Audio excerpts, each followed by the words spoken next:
नीतीश नायडू को वफादारी पेश करेंगे। नीतीश नायडू अपनी वफादारी पेश करेंगे मोदी के सामने और मोदी देश को लूटेंगे,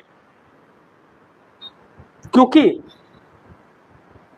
नीतीश नायडू को वफादारी साबित करना होगा मोदी के सामने। मोदी साहब कह रहे हैं कि अपनी वफादारी पेश कीजिए,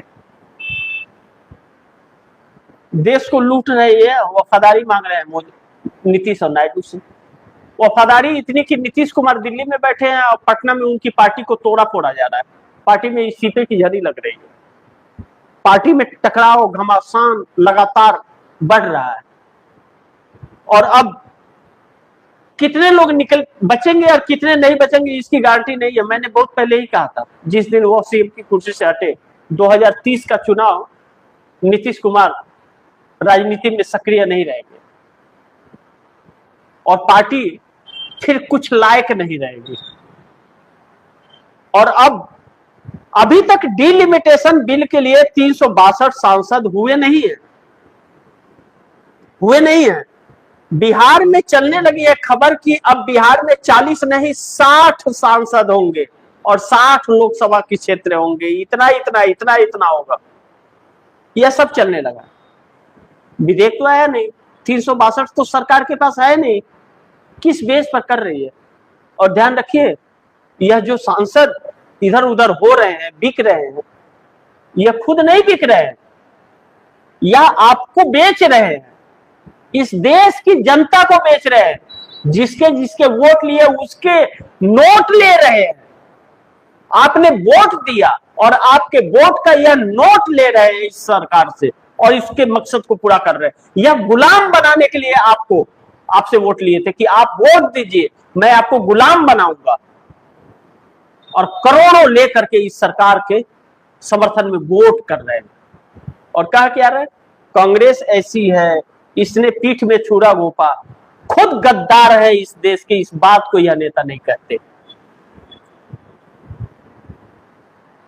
अब इस देश की राजनीति जिस दिशा में जा रही है, क्या बेरोजगारी की बात हो रही है, शिक्षा की बात हो रही है, स्वास्थ्य की बात हो रही है, बहन बेटियों के साथ जो दुष्कर्म कर रहे हैं या नेता, इन्हीं के लोग हैं ना।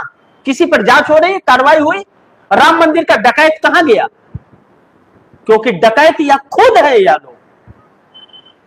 और नीतीश नायडू इस देश का सबसे बड़ा गद्दार, जिसने इस सरकार को बनाया।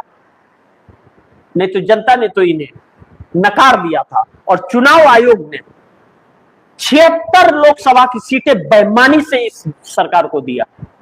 इस बात की पुष्टि एडीआर के संस्थापक प्यारेलाल गर्ग करते हैं और उस पर सुप्रीम कोर्ट में पीआईएल केस फाइल है। सोचिए। और नीतीश नायडू समर्थन दे रहे हैं सरकार को, अब वफादारी पेश करें। ऐसे में 16 सांसद चंद्रबाबू नायडू, नीतीश की तो गई भैंस पानी में, खत्म है, वह उनकी पार्टी खत्म। अब उनके लोग भी उनके साथ नहीं है। वह किसके साथ जाएंगे नहीं जाएंगे, कौन रहेगा कौन नहीं रहेगा, आने वाला वक्त बनाएगा। उनकी पार्टी में इतनी घमासान है। और नीतीश कुमार को जैसे एक तरह से नजरबंद कर दिया गया है, क्योंकि बीच में ज्यादा सक्रिय हो गए थे। तो ज्यादा सक्रिय हो गए तो अब थोड़ा ठंडा हो जाएंगे। और कुछ दिन बाद खबर आ जाएगी कि नीतीश कुमार तो मानसिक तौर पर अब राजनीति में रहने लायक नहीं है। कुछ दिन में आ जाएगी, वह भी खबर आ जाएगी। सोचिए, आप दर्शक इसे हल्के में न लीजिए, सोचिए कि किस तरह लोगों के अस्तित्व को खत्म किया जा रहा है। यह नफरत लोग उस समय अंग्रेजों के साथ थे और आज इस देश को के कब्जे इनके कब्जे में है और पूरी तरह से देश को अपने कब्जे में लेना चाहते हैं। ऐसे में चंद्रबाबू नायडू के पास अभी भी मौका है, तो क्या उस मौके का फायदा उठा सकते हैं? इतनी साहस चंद्रबाबू नायडू के अंदर है? मुझे तो नहीं लगता कि है। मुझे नहीं लगता कि उनके अंदर इतनी साहस है। उन्हें ममता बनर्जी याद आ रही होंगी कि ममता बनर्जी को किस तरह से खत्म कर दिया गया। तो 2029 में उन्हें भी खत्म कर दिया जाएगा। कौन सी बड़ी बात है, 29 में ही तो चुनाव है। उसके बाद चंद्रबाबू नायडू नहीं, पता नहीं नायडू कहेगा भी कोई या नहीं कहेगा, या कुछ और संज्ञा उनको देगा। लेकिन कहा जा रहा है कि समर्थन वापस 16 सांसदों का ले लेंगे। मुझे भी नहीं लगता कि इतनी हिम्मत उनके अंदर है। लेकिन दूसरी तरफ बड़ी महत्वपूर्ण है कि मोदी को 362 सांसद क्यों चाहिए, जब जनता ने उन्हें दिया नहीं, जनता ने उनके ऊपर भरोसा किया नहीं। 450 की बात कर रहे थे और 240 में आ गए, और अब 240 में आ गए तो 362 विपक्ष को तोड़ करके ला करके डरा धमका करके जो कोशिश कर। क्यों चाहिए 362? क्योंकि संविधान बदलना है, इनकी नीयत में खोट है, इसलिए इन्हें 362 चाहिए। और देश को लूट रहे हैं मोदी, इसमें कोई शक तो किसी को अब तो बिल्कुल शक नहीं होना चाहिए। और आपके मुद्दे की बात भी नहीं होगी, शिक्षा, स्वास्थ्य, रोजगार, इसकी कोई बात नहीं होगी, इसकी चर्चा नहीं होगी। और चर्चा होगी तो बस अपने सहयोगी दल को कहेंगे गठबंधन धर्म निभाइए, हम थोड़ा अभी व्यस्त हैं देश लूटने में, थोड़ा फ्री होते तो आपसे बात करते हैं। और जब लूट खसोट लेंगे उसके बाद सहयोगी दलों से कहेंगे कि वफादारी को साबित कीजिए कि आप वफादार हैं। अब यह बातें अगर बच्चों को समझ आ गई है तो इस सरकार ने नायाब तरीका निकाला है कि जो फर्स्ट टाइम वोटर है उसका भी नाम काट दो, कि वह सरकार के खिलाफ वोट ही न दे पाए। इन्होंने उसका फंडा निकाला कि जिसके पिता का नाम, माता का नाम, दादा दादी का नाम 2002 या 2003 के SIR में नहीं है, वह फर्स्ट टाइम वोटर भी नहीं बन सकता, उसे वोटर का अधिकार नहीं मिलेगा। किसी ने सवाल किया कि इन नेताओं के बाप दादा का नाम था कि नहीं था? यह इस देश के नागरिक हैं या नहीं है? किसी ने सवाल किया कि इनके सर्टिफिकेट कहां हैं?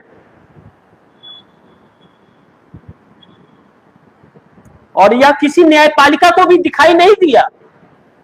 लेकिन किसी एक विपक्ष के नेता पर अगर यह आरोप लग जाए कि चुनाव आयोग को गलत अपना सर्टिफिकेट या मार्कशीट दिया है, तो तुरंत सुप्रीम कोर्ट और हाई कोर्ट इतना अलर्ट हो जाएगा चुनाव आयोग की, जैसे उसने मतलब इंसानियत का एकदम अमृत पी रखा है।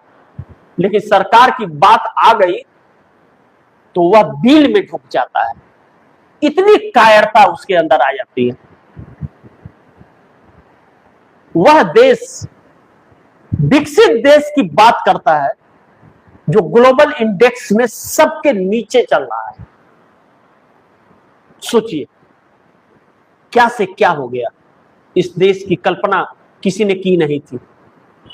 जो ग्रोथ था हमारा, जो सम्मान था पूरे विश्व के अंदर, पूरे उस सम्मान को कुचल करके रख दिया गया और बाहर में जाकर के पप्पी झप्पी लिया जा रहा है। सोचिए, थूक रहे हैं लोग। ऐसे ही देश विकास करेगा कि जब जिस देश में बोलने की आजादी न हो, जिस देश में खबर दिखाने की हिम्मत ना हो, मीडिया दलाल बन गई हो और वह सरकार के लिए जी रही हो, वह देश अपने आप को लोकतांत्रिक देश कहता है। तो नीतीश नायडू देखना होगा कि वफादारी अपना पेश करते हैं पार्लियामेंट के अंदर, लेकिन 362 अगर इनके पास हो गए और यह डिलिमिटेशन बिल पास हो गया तो उसी वक्त अपने आप को यह देश गुलाम समझ ले कि वह मोदी शाह का गुलाम हो गया।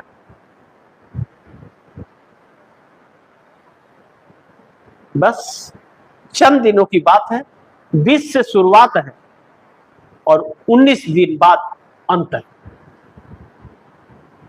इंतजार कीजिए, बहुत कुछ तस्वीरें आ जाएंगी और अंधभक्तों के भी होश ठिकाने आ जाएंगे। बाकी आप दर्शकों की क्या राय है, क्या सुझाव है, कमेंट बॉक्स में जरूर दीजिएगा। इस खबर को ज्यादा से ज्यादा शेयर कीजिए, अपने दोस्तों को भी कहीं आगे शेयर करें। और आपने TFD इंडिया न्यूज़ 24 को सब्सक्राइब नहीं किया, सब्सक्राइब कर लीजिए, अपने दोस्तों को भी कहिएगा सब्सक्राइब करें।